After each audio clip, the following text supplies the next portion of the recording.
Short फिल्मों के बारे में क्या नजरिया है? शॉर्ट फिल्मों में ऐसी बात नहीं। शॉर्ट फिल्मों में तो मैंने जो फिल्में हैं जो बड़े बड़े बैनर वाली, उसमें सब वही अपने ही सगे मगे आएंगे। हमारा एक इंटरव्यू है, उसमें हमने लिखा था कि यही हाल रही तो एक दशक में कलाकार फुटपाथ पे नजर आएंगे, कलाकार को कोई नहीं ले। किसी फिल्म में आपने जो कैरेक्टर किया, कोई ऐसा चर्चित डायलॉग? तो पुलिस चक्रवर्ती की एक फिल्म थी रंग। तो रंग में क्या है कि उसकी कहानी ऐसा है कि एक आदमी को चोट लगती है, खून, हाँ, और जैसे पेनल इंस्पेक्शन होता है ना रंगों का, तो बाहर से विदेशी सब आए, बोले अरे ये क्या, रंग की तरफ देखता है, बोलता ऐसा रंग चाहिए, और है किसी इसी टाइप का था, उसमें था हमारा। और जिंदगी भर साला बुड़बक का माफिक, खाली काम करो काम करो। एक बरस दीवार पे घिसने के बाद भी साला एक मजदूर का भी छुट्टी नहीं मिला। ये तालियों की गड़गड़ाहट से पूरा माने स्टूडियो माने गूंज उठा। अरे यार, या कितने सीन ऐसा होता जैसे बोले पार सिंह करो, कर दिए, बोले अरे यार पार सिंह यार एकदम ठीक है, थोड़ा सा यार कुछ चेंज, हमने सर ये देखे चेंज नहीं होगा, अब जो बोल दिए वो ले लीजिए, अब फिर करेंगे हम, फिर दूसरा हो जाएगा। बोले हो जाने दो, फिर दूसरा करते, दूसरा हो गया, लेकिन वो भी ठीक है। अब उनकी समझ में नहीं आ रहा है कि ई ले की ई ले की ई ले। तो हमने तो एक्टिंग सीखी नहीं, मैं तो डूब गया। अब डूब के जो निकल गया, हाथ कहाँ गया, भाव कहाँ गया, हमको क्या मालूम, लेकिन हो गया। लेकिन फर्स्ट टेक इज ओके ही हमारा होता है। उत्पल चक्रवर्ती बोले यार पारस सिंह शराबी का रोल, हमने दारू हम पीते हैं बहुत, लेकिन सर शराबी का रोल हम नहीं कर पाएंगे, गरीब भाई एक्टिंग हमसे नहीं होगी। बोले अरे यार पारस सिंह तुम कर ले, तुम समझते क्यों नहीं हो? हम बोले सर हम नहीं कर पाएंगे, आप क्यों नहीं समझते? तो हम बोले तो बड़ा मुश्किल हो गया, हम एक्टिंग तो सीखे नहीं, सिंगर हैं। क्या किए, स्पॉट पे हम अड्डी खोस के लेके गए, एक अड्डी खोस लिए, जंगल में सीन था, चले गए। अब जब एक शॉट हो रहा है, उसके बाद मेरा शॉट आएगा, समझ रहे हैं आप? अड्डी जाते जंगल में, पी लेते बगैर नीचे नीचे फिर आते। अब धीरे धीरे करते करते पूरा अड्डी खत्म हो गया, लेकिन वो जो शॉट हो रहा था हमारे आगे वो हुआ नहीं, मेरा शॉट आया नहीं। लेकिन जब अड्डी पूरी खत्म हो जाएगी तब तो भाई हमारा भी तो कदम लगा गड़बड़ाने ना। तो बुलंदी चक्रवर्ती बोले कि हम बोले क्या हुआ सर, हमारा रोल क्या हुआ, थोड़ा भाग रहे हैं। अरे साहब तो कहाँ पिए हो? हम बोले अरे सर हम वहीं जंगलवा में जाके मारते थे, वो ऐसा हो गया उस दिन, उसका शॉट नहीं हुआ, जिस शॉट के बाद हमारा होना था वो हुआ ही नहीं सारा दिन। उसके बाद वो डायरेक्टर समझ लीजिए हमारे एक तरह से हमको बहुत लाइक करने लगे, अपनी हर सीरियल में हमको, चाहे वो टेली फिल्म हो चाहे कुछ भी हो। तो उसके बाद रंग, फांसी, डकैत, कैक्टस, ऐसा कुछ छोटा छोटा उन्होंने बनाया और सब में हमको लिया। उसके बाद बॉम्बे से आ गए वो पी कुमार वासुदेव, तो उस समय चल रहा था गण देवता, एक सीरियल चल रहा था, तो उसमें हमारा सिलेक्शन हुआ। उसमें एक मोहम्मदन का रोल मिला हमको, रहम शेख, मैंने पूरे मोहम्मदन ग्रुप को मैं ही डील कर रहा हूँ। उससे मैंने काफ़ी हमको मैंने ये मिला, मैंने लोग जानने लगे, पहचानने लगे। मैंने किसी भी प्लेटफार्म पे हैं इंडिया के तो लोग गिर जाते थे, क्योंकि हर शाम को लोग हमको देख रहे हैं, थोड़ा उससे परिचय मिला। फिर उसके बाद डकैत, मैंने कई फिर सीरियलों में हमने काम किया। उसके बाद आ गया मैं घर आ गए ही मंदिर, चौतरा, मजार, यही सब थोड़ा बनवाने के। हमारे गांव में कोई एक भी मंदिर था नहीं, लेकिन जितना था सबको हमने सुसज्जित करवाया। नदी में पुल भी बनवाया, पुल रुक गया, पुल बनवाने में हमको 20 साल लग गया, ये आप समझ लीजिए। हमारी पूरी जवानी पुल बनवाने में ख़त्म हो गई। लोग आगे बढ़ा के हमको भग गए, लेकिन मैं जूझा रहा।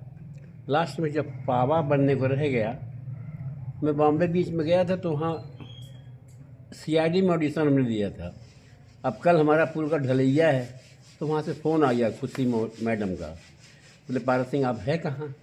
हम बोले मैडम हम तो घर आ गए। बोले अरे आपने ऑडिशन दिया था, आपका सिलेक्शन हो गया, परसों शूटिंग है। बोले मैडम हम नहीं आ सकते, क्योंकि हमारा तो पुल ढलैया हो रहा है आज, किसी कीमत में जा ही नहीं सकते। बोले अरे भाई आप पुल बनवा, आप आर्टिस्ट हैं कि विधायक हैं कि नेता हैं, पुल से क्या मतलब आपको? हमने वो हम फ़ोन पे आपको नहीं बता सकते। ये हमारी बदकिस्मती है कि हम आपके सीरियल में नहीं आ सक रहे हैं, क्योंकि बहुत चेष्टा की, बहुत ऑडिशन हमने दिया था, सिलेक्शन होने के बावजूद भी मैं नहीं आ पा रहा हूँ। मैडम अगर हो सकेगा तो दोबारा मैं बॉम्बे आऊँगा तो आपसे मिलूँगा। पुल है मेरा, आज भी मौजूद है। अब उसके ठीक बगल में नया पुल बन गया।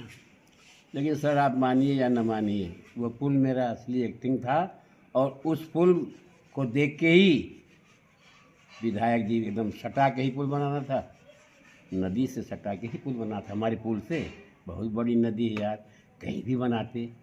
अब हमारा पुल तो बेकार हो गया, वो जीर्ण से पड़ा हुआ, हमको दिखाएंगे आपको, बेकार पड़ा हुआ है। अब 2-2.5 साल उस पर लोग आए गए, लेकिन बाद में वो बेकार पड़ा हुआ है। अब तक की कहानी तो यही है।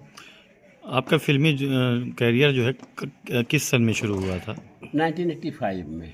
कैसे? देव शिशु से ही स्टार्ट हुआ। कैसे? एज ए सिंगर, जैसे हमारा एक गाना था भोजपुरी, हमका ओढ़ावे चदरिया है राम चलती की बेरियाँ। तो उत्पल चक्रवर्ती से मुलाकात हुई, बोले पारस सिंह यार हमारे फिल्म में एक गाना है, उसको कैसे गाएंगे? तो हमको लगा कि हम भाई अपना वही धुन दें। वो धुन था इस, हमका ओढ़ावे चदरिया हाय राम चलती की बेरियाँ। और आप देखिए गाने का सुर भी यही है, सपना हुआ सच देखो अरे राम सपना हुआ। एकदम सुर मिल रहा है कि नहीं? इसी सुर पे हमने पूरे गाने को गाया और लोगों को पसंद आया। और ये गाना जो है हमारा फिल्म का टाइटल सॉन्ग है। रह रह के मन बजेगा, जब भी हो, जब बजेगा हम पर्दे पे आएंगे, स्टेज पे गा रहे हैं। तो उसका लास्ट में वो स्मिता पाटिल स्वप्न देखती है कि वो हम लोगों को गणासी लेके मारने आ रही है। वैसा तो बड़ा अच्छी फिल्म है, अगर आप देखे होंगे तो, पता नहीं देखें कि नहीं। जो भी पेपर है सब पे फ्रंट पेज पे हैं, तो भाई फिल्म का अवार्ड मिला, हम उसके सिंगर हैं।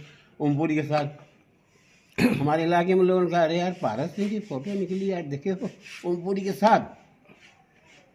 कुछ लोग जो हमारे बहुत करीब थे बोले क्या यार नचन यहाँ पदन यहाँ के बात करते हो यार, अब लीजिए। अब ऐसा बोलेंगे आप तो क्या होगा, मन हौसला। अरे यार तुम्हारे इलाके का आदमी है, उस फिल्म का सिंगर है, हाँ, और उसको अवार्ड मिला है। अरे यार तुम कैसे आदमी हो, तुमको तो एक हमारे नाम से एक फंक्शन करवाते, हमको इनवाइट करते, हमारा हौसला बढ़ाते। अरे वाह यार क्या बोलते हैं, हाँ। हम तो सोचते थे यार हम ही माने गए गुजरे हैं, ये सब हमसे भी गए गुजरे हैं। नहीं, हम आपसे पूछ रहे हैं, बताइए इस सबों ने एक आर्टिस्ट को सर ना मार दिया। अब आज यही आपके सामने है आर्टिस्ट। तो चूँकि संगीत का ट्यूशन जो मैं करता था, घर आके निराश हो गया, चौथा पे इनकम ख़त्म, तो घर आके स्कूलों में भी सिखाता था संगीत ही हमारा माध्यम बन गया, ट्यूशन खाने का जरिया। संगीत का ट्यूशन करता रहा। इस बीच हमारा एक भांजा है, वो बोला अरे मामा आप यूट्यूब पे वो अपना गाना गाइए।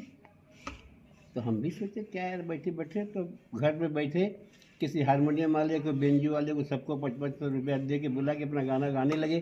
तो हम देखे यार गाना तो अच्छा चल रहा, समझ रहे कि नहीं? तो थोड़ा मेरा भी हौसला बढ़ा, और अब तक करीब हमारे ख्याल से करीब 300 वीडियो हमने डाल दिया अब तक। लेकिन वही वहाँ भी वही हो रहा है, पता नहीं, वो भी कुछ समझ में नहीं आ रहा। तो कैलाश भाई से मेरे भैया अगर आप कुछ कर सकते हैं तो हमारा करिए, ताकि हम भी थोड़ा भाई चर्चा में आए। था 3 में तो हमारे फादर के वहाँ दोस्त थे, उनका स्कूल एक खुला जो 6 से था। तो अब वो हमारे फादर के पास आए, बोले यार अपने दोनों लड़कों को दीजिए हमारे स्कूल में। बोले यार मेरा लड़का तो 3 में पढ़ रहा है और आपका स्कूल 6 से है। हम 2 भाई थे, हम 3 में, एक 4 में। तो बोले अरे क्या है, मेकअप हो जाएगा ना, 3 से उठा के 6 में हो, मेकअप हो जाएगा, ट्यूशन बढ़ा दीजिए। तो हम लोग का 2 ट्यूशन लग गया। सुनिए, 2 ट्यूशन लग गया। आने लगे लोग पढ़ने लगे, क्या पढ़िएगा यार, 300 उठा के छः में जिस बच्चे को करिएगा कितना मेकअप करिएगा भैया। नहीं, हम आपसे पूछे बताइए, तो गार्जियनशिप गलत थी कि मैं गलत था? 300 उठा के 6 में मार खाए, आपके उस ज़माने में बड़ी मार पड़ती थी, मास्टर लोग बहुत मारते थे क्या? तो हम लोग को आए कुछ नहीं, मार खाए। तो चचेरा भाई वो एज ए फ्रेंड था, हम बोले यार जब मारे खाएगा साला, चला सिनेमा देख लीजिए टवा। तो हम लोग घर से निकलते तो स्कूल के लिए, सुनिए, लेकिन चले जाते पिक्चर मुकेश साहब को मानते, और दोनों का ही गाना हम ज़्यादातर ठीक। अपने में और एक्टिंग में ओमपुरी को मानते हैं। ओमपुरी। रफ़ी साहब के कोई नगमे जो आप गुनगुनाते हो? ऐसे ही सुनाएंगे हारमोनियम हाँ, में? नहीं वैसे। नहीं, हारमोनियम बिल्कुल ऐसे ही ऐसे। भरी दुनिया में आखिर दिल को समझाने कहाँ जाए, मोहब्बत हो गई जिनको वो दीवाने कहाँ जाए, भरी दुनिया में आखिर दिल।